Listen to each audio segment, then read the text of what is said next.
Hi friends, வணக்கம். இன்னைக்கு இந்த வீடியோல நம்ம என்ன பார்க்க போறோம்னு சொல்லிட்டு பாத்தீங்கன்னா 20 வாட்ஸ் டியூப் லைட்க்கான ரா மெட்டீரியல்ஸ் என்னென்ன, இது எப்படி ரெடி பண்றது, இது எப்படி சேல் பண்றது அப்படிங்கற ஃபுல் டீடைல்ஸ் தான் இந்த வீடியோல நம்ம பார்க்க போறோம். ஓகேங்களா? சோ ஃபர்ஸ்ட் இதுக்கு தேவையான மெட்டீரியல்ஸ் என்ன அப்படினு சொல்லி பார்த்தலாம். ஃபர்ஸ்ட் நமக்கு பாத்தீங்கன்னா இதுதான் பாத்தீங்கன்னா டிரைவர்னு சொல்வாங்க. அதாவது இந்த MCPCB இங்க இருக்கு பாத்தீங்களா MCPCB. இந்த MCPCB பவர் பண்றதுக்கான டிரைவர் பவர் சப்ளை போர்டு. ஓகேங்களா? 220 வோல்ட் ஏசியை இந்த போர்டுக்கு தேவையான அளவு பவர் வந்து கம்மி பண்ணி சப்ளை பண்ணி கரெக்டான குவாலிட்டியில் கொடுக்கிறதுக்கு பேர் தான் டிரைவர்னு சொல்லுவோம். ஓகேங்களா? இது வந்து பார்த்தீங்கன்னா இதில் எத்தனை டிரைவர் இருக்குது அப்படின்னு பார்த்தீங்கன்னா 7 டிரைவர் இருக்குது. ஸோ இதை பார்த்தீங்கன்னா நம்ம சிங்கிள் பீஸாக அப்படியே உடச்சி எடுத்துக்கலாம். ஓகேங்களா?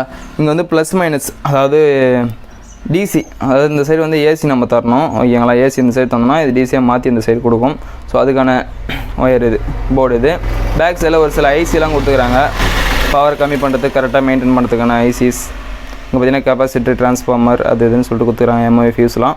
ஸோ ஓகேங்களா? இது வந்து டிரைவர் நல்ல ஹை குவாலிட்டியான டிரைவர், 2 வருஷம் தாராளமாக நீங்கள் வாரண்டி தரலாம் டியூப் லைட்டுக்கு. ஓகேங்களா? ஸோ அதை தவிர்த்து என்ன அப்படின்னு சொல்லிட்டு பார்த்தீங்கன்னா MCPCBன்னு சொல்லக்கூடிய இந்த எல்இடி ஸ்டெப்பு. ஓகேங்களா? 20 வாட்ஸுக்கான எல்இடி ஸ்டெப்பு இது. இந்த எல்இடி ஸ்டெப்பு தான் பார்த்தீங்கன்னா நம்மளுக்கு வந்து இந்த ஒரு டியூப் லைட், அதாவது இந்த ஹவுசிங் இந்த வரைக்கும் பார்த்தீங்கன்னா ஹவுசிங், இந்த ஹவுசிங் ஃபுல்லாக வந்து நம்ம வந்து இந்த சொருகி வந்து யூஸ் பண்ணுவோம். அப்போ வந்து நம்மளுக்கு பார்த்தீங்கன்னா ஃபுல்லாக வந்து பவர் கிடைக்கும். ஸோ இதுதான் பார்த்தீங்கன்னா வந்து அந்த பிரிண்டட் சர்க்யூட் போர்டு. அது இதெல்லாம் வந்து ஒவ்வொரு எல்டியாக வந்து பிரிண்ட் பண்ணி வச்சுருக்கோம். ஸோ இது நம்ம வந்து தனித்தனியாக உடச்சி எடுக்கணும் ஒன்று ஒன்றா. ஸோ இது பார்த்திங்கன்னா இவ்வளோ பெருசாக இருக்கும். ஸோ இதை வந்து நம்ம தனியாக உடச்சி நம்ம எடுத்து யூஸ் பண்ணிக்கலாம். ஓகேங்களா? இது தேவைப்படும். ஸோ அது இல்லாமல் இந்த ஹவுசிங், அதாவது இந்த டியூப் இதுதான் பார்த்திங்கன்னா ஹவுசிங். இது டிரைவர் MCPC பார்த்துறோம். ப்ளஸ் வந்து அடுத்து பார்த்திங்கன்னா ஹவுசிங், அதாவது நம்ம டியூப் லைட் பட்டின்னு சொல்லுவாங்க. இந்த பட்டி இருக்குது. ஸோ இந்த பட்டி பார்த்திங்கன்னா ஃபுல்லாக வந்து பிளாஸ்டிக் தான், PVC மாதிரி தான் இது. ஓகேங்களா? இது நம்ம உள்ள எல்லாத்தையும் அசம்பிள் பண்ணி முடிச்சதுக்கு பிறகு என்ன பண்ணணும், இந்த கிளாம்பு, அதாவது இந்த சைடில் இருக்கிறத வச்சு போட்டு இந்த சைடு க்ளோஸ் பண்ணிடணும். ஸோ இங்கே பார்த்தீங்கன்னா லாக் இருக்கும். இந்த லாக்கில் வந்து க்ளோஸ் ஆகிடும். இது க்ளோஸ் ஆகிடுச்சு அப்படின்னா நம்ம வந்து கைட்டு வந்து கஷ்டம் தான். ஓகேங்களா? ஸோ இதுதான் ப்ராசஸ். அடுத்து பார்த்தீங்கன்னா இந்த செட் வந்து எதுக்கு பார்த்தீங்கன்னா செவுத்தில் வந்து நம்ம ட்ரில் பண்ணி இந்த பட்டியை வந்து செவுத்தில் வந்து உட்கார வைத்தாக்க இந்த நெட்டு ஸ்க்ரூ எல்லாமே வந்து யூஸ் பண்ணுறது. ஓகேங்களா?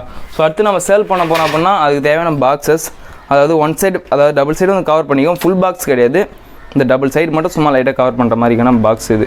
பல பேர் வந்து டியூப் லைட் விலை அதிகமாக இருக்குது சொல்கிறாங்க. ப்ரைஸை குறைக்கணும், இந்தமாரி ஒரு சில சின்ன விஷயத்தை குறைச்சி தான் ஆகணும். ஸோ ஓகேங்களா? அதனால தான் வந்து நம்ம பெரிய அதாவது ஃபுல் கவர் பாக்ஸ்லேருந்து ஆஃப் கவருக்கு போனதுக்கு காரணம் இதுதான். ஓகேங்களா?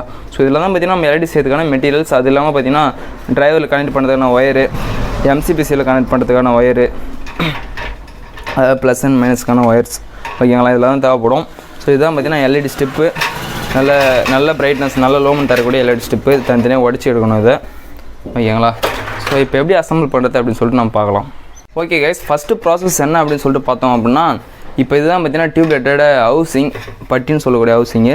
இது உள்ளே பார்த்தீங்க அப்படின்னா இந்த MCPCB வைக்கிறதுக்கான கேப் இருக்கும். MCPCB கட் பண்ணிக்கணும். கட் பண்ணி எடுத்துக்கின பிறகு என்ன பண்ணணும்னா, இங்கே வந்து பார்த்தீங்கன்னா அந்த 2 கேப் இருக்குது பார்த்தீங்களா, இந்த கேப்பில் இந்த MCPCB வச்சுக்கணும். வச்சு நீங்கள் மாட்டினா அப்படியே அது வந்து ஃபுல்லாக ஸ்க்ரோல் பண்ணினே இருந்தீங்கன்னா, அதாவது தள்ளினே இருந்தீங்க அப்படின்னா, ஸோ இதிலே வந்து இந்த காடிக்குள்ளே போய்ட்டு இந்த MCPCB வந்து உள்ளே போயிடும். ஸோ ஓகேங்களா? இந்த மாதிரி வந்து 4 அடி வந்து 4 அடிக்கு இருக்கும் அந்த MCPCB. ஸோ 4 அடி பார்த்தீங்கன்னா இப்போ நம்ம உள்ளே போயிடுச்சு. ஓகேங்களா? ஸோ அடுத்தது என்ன பண்ணோம் அப்படின்னா, இந்த வேலை முடிஞ்ச உடனே என்ன பண்ணோம் அப்படின்னா, இதில் வந்து பார்த்திங்கன்னா ஒயர், அதாவது ஏசி இன்புட் தரக்கூடிய ஒயர். ஸோ இந்த டிரைவரில் பார்த்தீங்கன்னா என்னன்னு சொல்லிட்டு இருக்கும், லைன் நியூட்ரல்னு சொல்லிட்டு இருக்கும். இது வந்து ஏசி இன்புட் தரக்கூடிய இடம். ஓகேங்களா? அதுவே அப்படியே பார்த்தீங்கன்னா இந்த சைடு பார்த்தீங்கன்னா ப்ளஸ், அதாவது V+ன்னு இருக்கும், வோல்டேஜ் ப்ளஸ் வோல்டேஜ் மைனஸ்ன்னு சொல்லிட்டு இருக்கும். இதில் பார்த்தீங்கன்னா ஏசி வந்து அவுட்புட் எடுக்கக்கூடியது, அதாவது MCPCக்கு போகிற லைன் வந்து எடுக்கக்கூடியது. ஓகேங்களா? ஸோ இது ரெண்டும் உங்களுக்கு புரிஞ்சிருக்குன்னு நினைக்கிறேன். ஸோ இப்போ என்ன பண்ணோம் அப்படின்னா, ஃபஸ்ட்டு வந்து டிரைவர் எடுத்துக்கணும். டிரைவர் எடுத்து இது 2 ஒயர் இருக்குது பார்த்தீங்களா, இந்த 2 ஒயரும் எடுத்து நம்ம இந்த சைடு வந்து சால்ட்ரிங் பண்ணிக்கணும். பேக் சைடில் வச்சு சால்ட்ரிங் பண்ணால் இந்த ஒயர் வந்து ஃபிட் ஆகிடும். ஓகேங்களா? இந்த ஒயர் ஃபிட் ஆனதுக்கு பிறகு என்ன பண்ணணும்னா, இதை எடுத்துக்கணும். ஓகேங்களா?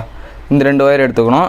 இப்போ என்ன பண்ணோம் அப்படின்னா, இது வந்து இந்த கரெக்டாக நம்ம இந்த இடத்துல ஃபிட் பண்ணிட்டோம் அப்படின்னும் போது இந்த ஹோல்ஸில் வந்து நம்ம வந்து இந்த ஒயர் வந்து வெளியில் எடுத்துக்கணும். அதாவது இன்னும் இந்த 2 ஒயர் வந்து நம்ம சால்ட்ரிங் பண்ணிக்கணும். ஃபஸ்ட்டு இந்த 2 ஒயரையும் சால்ட்ரிங் பண்ணிக்கின்னு இந்த ஹோல்ஸ் வழியாக அந்த ஒயர் வந்து ஏசி ஒயர் வந்து வெளில எடுத்துக்கணும். ஏசி ஒயரை எடுத்ததுக்கு பிறகு என்ன பண்ணோம் அப்படின்னா, இந்த 2 DC ஒயர் எடுத்து இந்த ஸ்டிப்பில் வந்து நம்ம சால்ட்ரிங் பண்ணிக்கலாம். இங்கே பார்த்தீங்கன்னா இந்த ஸ்டெப் இருக்கும். இந்த ஸ்டெப்பில் வந்து இந்த 2 டிசி வரும். அதுலேருந்து ஒரு அவுட்புட் ஒயர் எடுத்து சால்ட்ரிங் பண்ணிக்கணுங்க. சால்ட்ரிங் பண்ணிவிட்டு இதை ஃபுல்லாக உள்ளே தள்ளிட்டு டிரைவர்லாம் உள்ளே தந்துட்டு இந்த ஒயருக்கு வந்து இங்கே ஒரு சின்னதாக வந்து ரப்பர் மாதிரி இருக்கும். தண்ணி உள்ளே போகாமல் இருக்குது ரப்பர் கொடுத்துருப்பாங்க. ஒயர் ஆடாமல் இருக்குது. அந்த ரப்பர் போட்டு இந்த சைடில் இன்னொரு சைட்லேயும் வந்து நம்ம இந்த கிளாம்ப் எடுத்து போட்டு ஃபுல்லாக பேக் பண்ணிட்டோம்னா நம்மளுக்கு வந்து ஒர்க் வந்து முடிஞ்சுது. டியூப்லைட் அசம்பிளிங் வந்து முடிஞ்சிச்சு. ஓகேங்களா? ஸோ ஈஸியாக இருக்கும். ஒரு டைம் வாங்கி ரெடி பண்ணி பாருங்கள். ஸோ இது வந்து ரிவ்யூ தான். ஓகேங்களா? அசம்பிள் வீடியோ இது கிடையாது. நம்ம அடுத்த வீடியோவில் வந்து இது எப்படி அசம்பிள் பண்ணுறது அப்படிங்கிறது வந்து டீட்டெயிலாக பார்க்கலாம். இன்றைக்கி வந்து எங்கள் ஏரியாவில் வந்து கரண்ட் இல்லை, அதனால் வந்து நம்மளால் பார்க்க முடியல. ஓகேங்களா? ஸோ அடுத்த வீடியோவில் வந்து இது எப்படி அசம்பிள் பண்ணுறது அப்படின்னு சொல்லிட்டு பார்க்கலாம் டியூப்லைட்டை. ஓகேங்களா? இதுதான் பார்த்தீங்கன்னா டியூப்லைட் செய்யறதுக்கான ஈஸியான மெத்தட்ஸ். அடுத்து என்ன பண்ணணும்னா இதுதான் வந்து டியூப்லைட்டுக்கான பாக்ஸு. இந்த சைடில் இதை வச்சுட்டு ரேப்பர் இருக்கும், அதாவது பேக்கிங் பண்ணுற ரேப்பர். இதுதான் அது. இந்த ரேப்பர் போட்டு நம்ம ஃபுல்லாக சுற்றின்னு வந்துடணும். சுற்றிட்டு அப்படின்னா ஒரு பக்காவான குவாலிட்டியான டியூப்லைட் ரெடி. ஓகேங்களா? 20 வாட்ஸ் நல்ல பவர் வரும். ஸோ செம்மையாக இருக்கும். இதுக்கப்புறம் சொல்கிறதுக்கு எதுவும் இல்லை. ஸோ இந்த வீடியோ உங்களுக்கு பிடிச்சிருக்குன்னு நினைக்கிறேன். எல்லாமே பார்த்தீங்கன்னா ஹை குவாலிட்டியான டிரைவர்ஸ், ஹை குவாலிட்டியான MCBCP எல்லாம் வந்து யூஸ் பண்ணுறோம். ஸோ இந்த வீடியோ உங்களுக்கு பிடிச்சிருந்து லைக் பண்ணுங்கள். நம்ம சேனலை வந்து சப்ஸ்கிரைப் பண்ணி வச்சுங்க. அப்போ தான் அடுத்தடுத்து ஒரு இன்ட்ரெஸ்டிங்கான வீடியோ மிஸ் பண்ணால் பார்க்கலாம். ஸோ அடுத்த ஒரு நல்ல வீடியோவில் மீண்டும் உங்களை சந்திக்கிறேன். நன்றி, வணக்கம்.